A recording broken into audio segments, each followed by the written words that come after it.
Saya mau mencari Calvin Pietro sebagai anggota. Nah, di sini kami akan menjelaskan tentang sejarah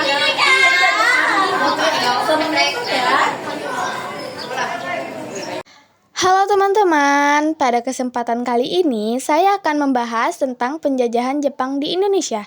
Materi ini meliputi latar belakang kedatangan Jepang, kebijakan yang diterapkan, dampak bagi rakyat Indonesia, serta akhir penjajahan Jepang. Semoga video ini bermanfaat. Selamat menyimak! Kedatangan Jepang. Penjajahan Jepang di Indonesia terjadi pada masa Perang Dunia II. Jepang merupakan negara industri yang membutuhkan banyak bahan baku dan sumber daya alam. Indonesia menjadi sasaran Jepang karena kaya akan minyak bumi, karet, dan hasil pertanian. Pada awal tahun 1942, Jepang berhasil mengalahkan Belanda dengan cepat. Belanda akhirnya menyerah tanpa syarat kepada Jepang pada 8 Maret 1942 di Kali Jati, Subang. Sejak saat itu, Indonesia berada di bawah kekuasaan Jepang. Jepang pada awalnya kedatangannya, Jepang berusaha menarik simpati rakyat Indonesia. Jepang menyebarkan propaganda dengan semboyan Jepang pelindung Asia, Jepang cahaya Asia, Jepang pemimpin Asia. Selain itu, Jepang membentuk Gerak 3A. Namun tidak lama kemudian rakyat menyadari bahwa Jepang sama saja dengan penjajah sebelumnya. Pemerintahan Jepang. Jepang menerapkan pemerintahan militer di Indonesia. Indonesia dibagi menjadi 3 wilayah kekuasaan militer, yaitu Jawa dan Madura, Sumatera, Indonesia Timur. Kebebasan rakyat sangat dibatasi. Semua kegiatan masyarakat diawasi secara ketat oleh pemerintahan Jepang. Kebijakan Jepang. Salah satu kebijakan paling menyengsarakan rakyat adalah Romusha, yaitu kerja paksa.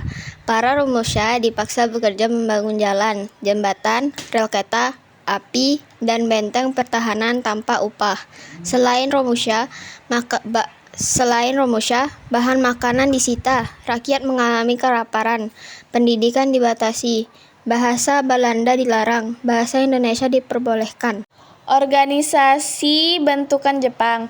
Untuk mendukung kepentingannya, Jepang membentuk beberapa organisasi, antara lain Seinendan, organisasi pemuda, Keibodan, pembantu polisi, PETA, pembela tanah air. Meskipun dibentuk oleh Jepang, organisasi ini memberikan pengalaman militer bagi rakyat Indonesia dan menumbuhkan semangat nasionalisme. Dampak penjajahan Jepang. Dampak negatif. Penderitaan rakyat semakin berat, banyak korban Romusha, terjadi kelaparan dan kemiskinan. Dampak positif, rasa persatuan bangsa meningkat, muncul tokoh-tokoh militer Indonesia, bahasa Indonesia semakin berkembang. Akhir penjajahan Jepang. Pada 15 Agustus 1945, Jepang menyerah kepada sekutu setelah kota Hiroshima dan Nagasaki dijatuhkan bom atom. Kekalahan Jepang menjadi kesempatan bagi bangsa Indonesia untuk memproklamasikan kemerdekaannya pada 17 Agustus 1945. Dampak negatif, penderitaan rakyat. Banyak orang mengalami kelaparan, penyakit, dan kerja paksa Romusha. Ribuan orang ditempatkan di kamp kerja tanpa upah dan fasilitas yang layak. Penindasan dan pembunuhan. Ada kasus penindasan terhadap mereka yang dianggap menentang Jepang, termasuk pembunuhan terhadap tokoh masyarakat dan pejuang kemerdekaan. Kerusakan infrastruktur. Banyak fasilitas seperti pelabuhan, rel kereta, dan pabrik rusak akibat perang serta aktivitas militer Jepang. Pengusiran penduduk asing, banyak orang Belanda, Cina, dan orang lain yang ditahan atau diusir dari Indonesia. Dampak positif, berkembangnya kesadaran nasional. Rakyat Indonesia mulai menyadari pentingnya bersatu dan memiliki kekuatan sendiri untuk meraih kemerdekaan. Pelatihan militer. Anggota PETA dan Heiho mendapatkan pelatihan militer yang kemudian berguna dalam perjuangan kemerdekaan setelah Jepang menyerah. Tokoh-tokoh muda muncul. Banyak pemuda yang mendapatkan kesempatan untuk berkiprah dalam organisasi massa yang kemudian menjadi pemimpin di masa depan Indonesia. Runtuhnya otonomi Belanda. Penjajahan Jepang menggulingkan kekuasaan Belanda sehingga membuka peluang bagi Indonesia untuk meraih kemerdekaan. Sebagai kesimpulan, masa penjajahan di Jepang, wilayah Nusantara termasuk Indonesia adalah babak sejarah yang sangat kompleks dengan dampak yang mendalam dan berkepanjangan.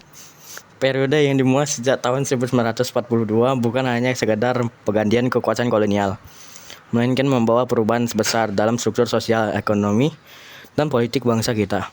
Meskipun pada awalnya Jepang menyebarkan slogan Asia untuk orang Asia yang menyambut harapan akan kemerdekaan, kenyataannya yang terjadi adalah penderitaan rakyat akibat pemerasan sumber daya alam, kerja paksa, dan sistem kontrol yang ketat. Namun di balik segala kesusahan yang dialami, masa penjajahan ini juga telah membakar semangat kebangsaan yang lebih dalam di hati rakyat Indonesia. Banyak tokoh muda dan masyarakat yang belajar tentang perjuangan, persatuan, dan pentingnya memiliki negara sendiri yang merdeka dan berdaulat.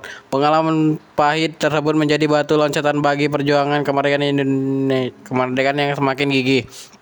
Hingga akhirnya kita bisa meraih kemerdekaan pada tanggal 17 Agustus 1945. Karena itu, sejarah penjajahan Jepang bukan hanya sesuatu yang harus kita ingat sebagai bagian dari masa lalu yang kelam, melainkan juga sebagai pelajaran berharga untuk masa depan. Kita harus menghargai setiap tetes darah dan usaha para pahlawan yang telah berjuang, serta menjaga persatuan dan kesatuan bangsa agar perjuangan mereka tidak sia-sia. Mari kita jadikan sejarah ini sebagai pengingat bahwa kemerdekaan adalah anugerah yang sangat berharga yang harus kita jaga dengan segenap hati, serta kita kembangkan dengan kerja keras dan dedikasi untuk menciptakan Indonesia yang lebih baik, adil, dan makmur bagi seluruh rakyatnya. Terima kasih atas perhatian dan waktu yang telah diberikan untuk mendengarkan penjelasan ini. Semoga pemahaman kita tentang sejarah bangsa dapat memperkuat rasa cinta tanah air dan komitmen kita untuk membangun negeri yang lebih baik. Sekian dari kami. Mohon maaf bila ada salah kata. Wassalamualaikum warahmatullahi wabarakatuh.